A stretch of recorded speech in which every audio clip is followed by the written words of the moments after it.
बिस्मिल्लाहिर्रहमानिर्रहीम। अस्सलाम वालेकुम व्यूअर्स। आज के वीडियो लेक्चर में हम पढ़ेंगे न्यूमेरिकल्स के बारे में। सो जो फर्स्ट न्यूमेरिकल है वो ये क्या force of 0.4 newton is required to displace a body attach to a spring of x 0.1 metre. आपको फोर्स दी हुई है, आपको x दिया हुआ है।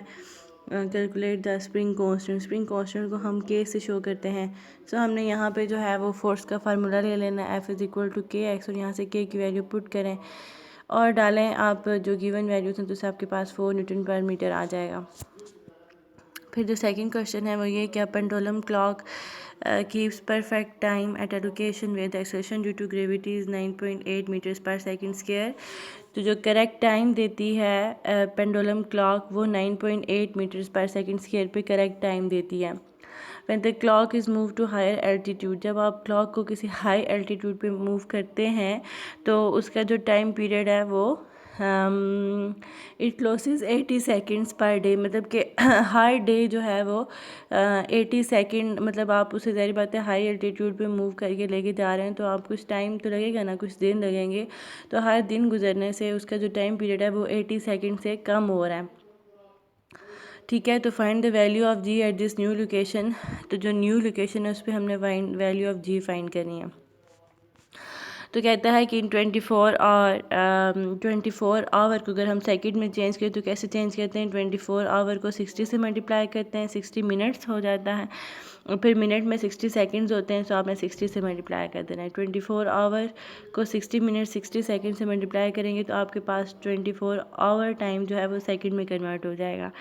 जी की वैल्यू 9.8 और आपने जी डैश फाइंड करना है। आपने न्यू लोकेशन पे जी की वैल्यू को फाइंड करना है, जी डैश से उसको लिखा।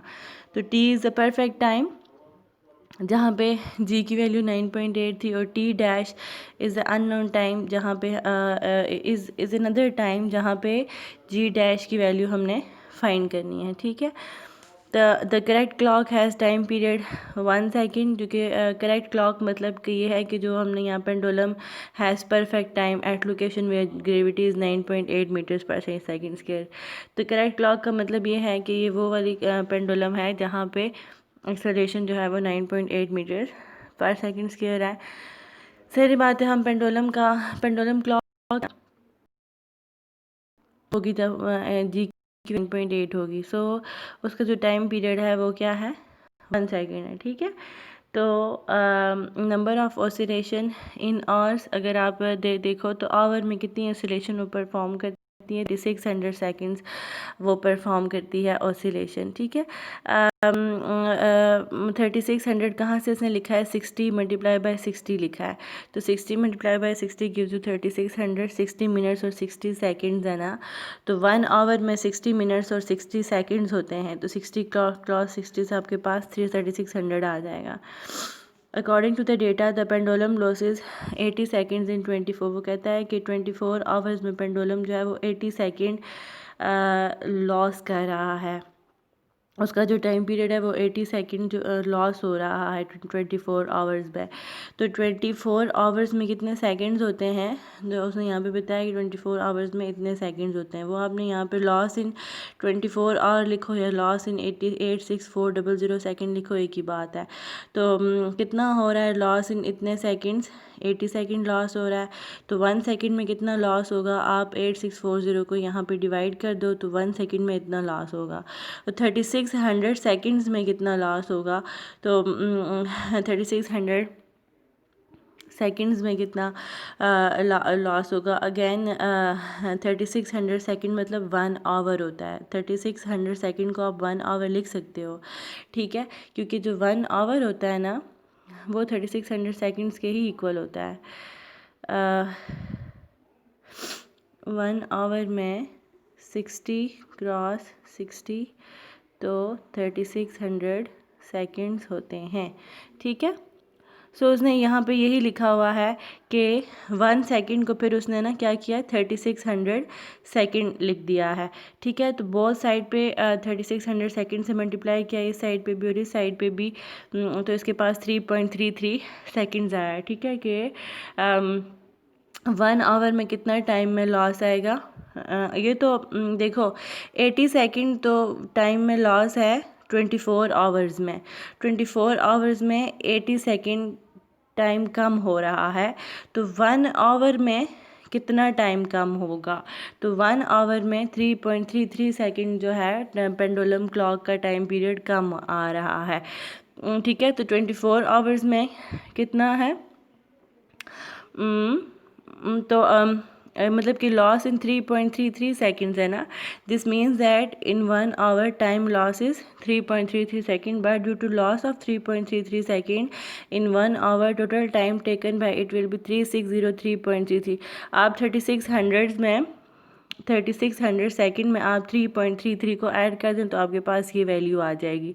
ऐड इस वजह से क्या है कि 1 आवर में ऑलरेडी 3600 सेकंड्स होते हैं, तो क्योंकि लॉस 3.33 सेकंड्स का लॉस आ रहा है हर घंटे में, तो आपने क्या करना है, आपने इन दोनों को ऐड कर देना है ताकि जो लॉस है वो कंपनसेट हो सके। ठीक है, this means the clock is making 3600 oscillations in इतने सेकंड। यहाँ पे देखो उसने ऊपर यहाँ पे कहीं पे बात की थी, number of oscillation in hours is 3600 वो ऑसिलेशन परफॉर्म कर रहा है। तो इसका मतलब है कि और हर घंटे में इतनी ऑसिलेशन लॉस, हर घंटे में इतना टाइम लॉस हो रहा है, तो आपने टोटल फिर ये कहना है कि 3600 ऑसिलेशन जो है वो 3603.33 सेकेंड्स में उसने परफॉर्म किया। तो 3600 ही है, लेकिन हमने 3.33 3600 में ऐड करना है ताकि ये जो लॉस का टाइम है उससे कोई गलती ना आए। दस the new time period is T dash कितना आ जाएगा? 3 से 6 पॉइंट, ये वो है लॉस के साथ इसको कैलकुलेट किया है, और ये तो ओरिजिनल है 1 आवर का टाइम पीरियड, ये 1 आवर प्लस लॉस का टाइम पीरियड है। तो इन दोनों का रेशो जो तुम्हारे पास टी डैश ये आ जाएगा। ठीक है, तो ऊपर टी डैश भी है, टी भी है, तो यहाँ पे टी डैश की वैल्यू पुट करें, टी की वैल्यू पुट करें, जी डैश, टी डैश की वैल्यू पुट करो, टी तो 1 सेकेंड है, जी की वैल्यू पता है, यहाँ से आप जी निकाल सकते हो। इसको सॉल्व करें, फिर स्केयर लें बोथ साइड पे ताकि स्केयर रूट ख़त्म हो जाए, तो डी डैश जो है वो 9.78 आ जाएगा। फिर I calculate the length of the simple pendulum having time period of 2 second और जी 9.8, तो यहाँ पे आप सिंपली लेंथ कैलकुलेट कर सकती हैं। It's simple.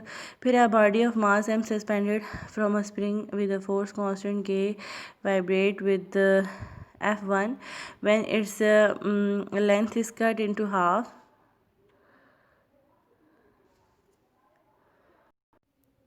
आज फिर आपका सेकंड ये वाला क्वेश्चन अब हमने करना है। Mass at the end of the spring, again ये भी स्प्रिंग का है, it is not included in the syllabus, leave it. And this one will be a block weighing for 4 kilogram extend by a spring, again it is a spring problem, we won't do this।